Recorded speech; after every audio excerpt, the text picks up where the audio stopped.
For more than 15 years, Graham Norton has built one of television's most reliable comedy machines out of a red sofa and a bottle of wine.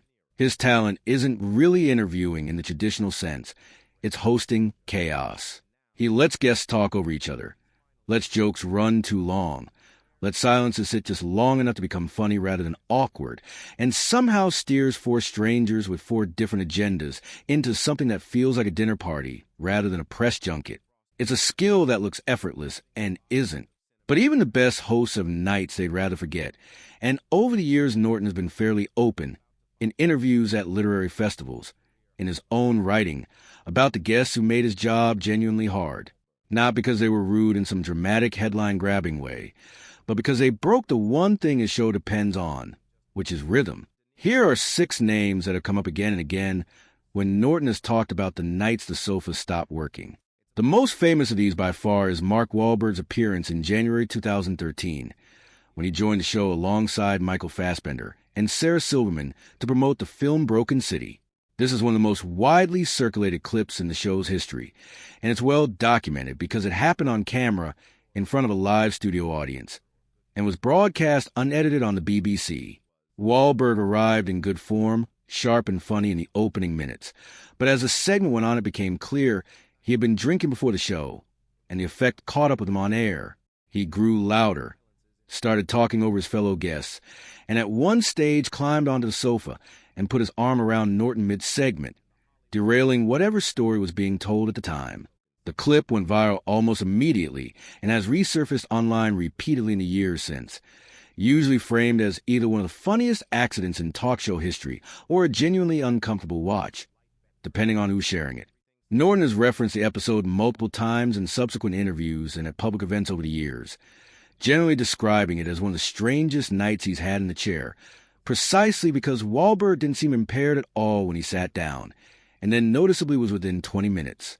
He's also noted, in general terms, that on the rare occasions a guest appears intoxicated on the show, it's never something production has had a hand in, simply a guest arriving in that state.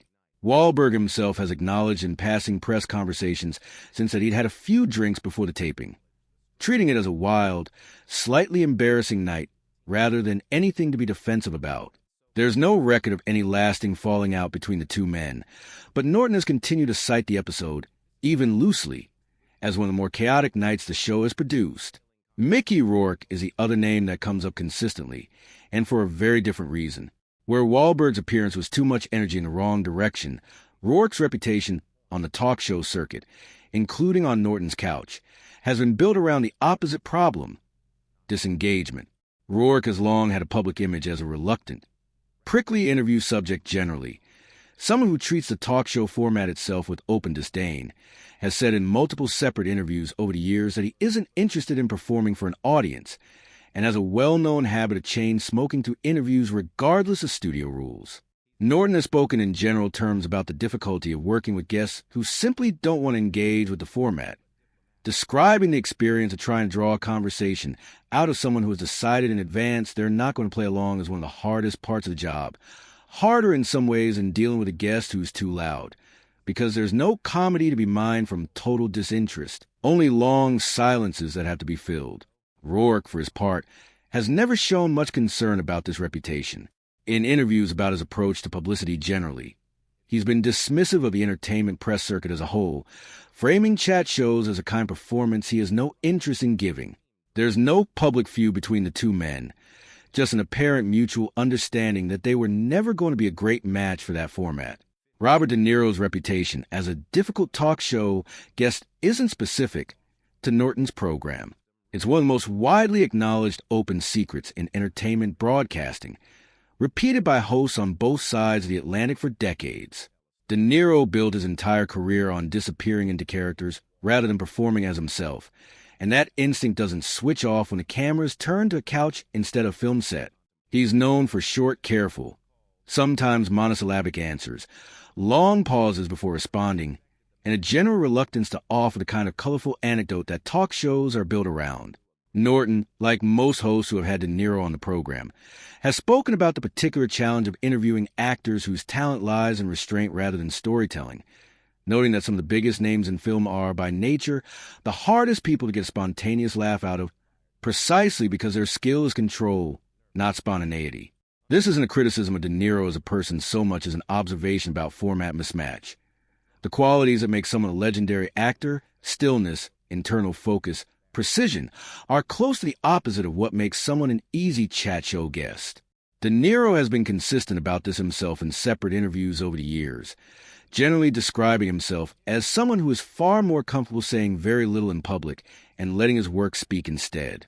Daryl Hannah's reserved presence on talk shows is also well documented, but in her case there's a more specific and more sympathetic explanation behind it.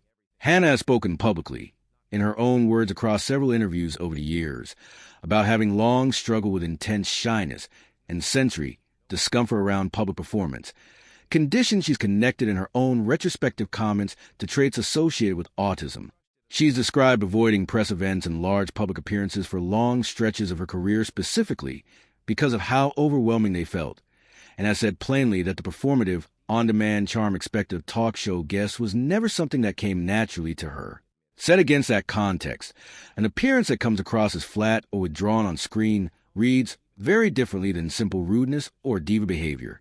Norton, like other hosts who have had quieter, more press-averse guests on the show, has acknowledged in general terms that some of his most difficult nights weren't the result of hostility at all, just guests who were visibly uncomfortable being there, and that no amount of charm on his part could manufacture energy that wasn't present to begin with. There's nothing adversarial in this story. It's really a mismatch between a format built on performance and a guest who has been honest, in her own voice, about why performance doesn't come easily to her. Kevin Costner's reputation leans toward something similar, though for less personal reasons. Costner has built a screen career on understatement, long stares, quiet authority, the kind of acting that works because it doesn't reach for the audience. That same stillness, transplanted onto a chat show sofa next to guests delivering punchlines, tend to read as flatness rather than calm. Hosts across various programs have noted over the years that Costner is a guest who answers questions thoughtfully and seriously, but rarely chases a laugh, which can leave a comedy-driven format like Norton struggling to find its usual rhythm. There's no indication of any personal tension behind this. It's simply a case of an actor whose on-screen strength restraint doesn't translate easily into a format built around spontaneity and banter. The one name on this list that stands apart from the rest, by a wide margin, is Harvey Weinstein. This isn't a story about a mismatched personality or a guest who didn't want to be there. When Weinstein appeared on the show years before his fall from grace, he was still one of the most powerful producers in Hollywood, an account from that period describing behaving accordingly, dominating the conversation, redirecting questions back toward his own projects, and generally treating the segment as an extension of his own publicity machine rather than a shared conversation among equals. After Weinstein's 2017 exposure and subsequent criminal conviction, Norton has spoken about him directly and without ambiguity in several interviews, naming him explicitly as the single worst guest he's ever had on the show, a comment he's repeated more than once in press conversations in the years since the scandal broke. Unlike every other name on this list, there's no nuance to add here, no format mismatch or personality clash to explain away the discomfort that lingered from that appearance, even before anyone understood why, turned out in hindsight to be exactly the kind of instinct worth listening to. Taken together, these 6 stories say less about any single celebrity being unpleasant and more about what a show like Norton's actually requires to work. It isn't enough to be famous or talented or even funny in other contexts. The format depends on a very specific kind of willingness to be loose, to be present, to let a stranger ask you something slightly off-script and answer like you mean it. Most guests manage that without much trouble. The ones who don't, for whatever reason, intoxication, disinterest, discomfort, restraint, or in one case something far darker, end up being the nights a host remembers long after the cameras stop rolling. Norton has built an entire career out of making that look easy. These are the nights it wasn't.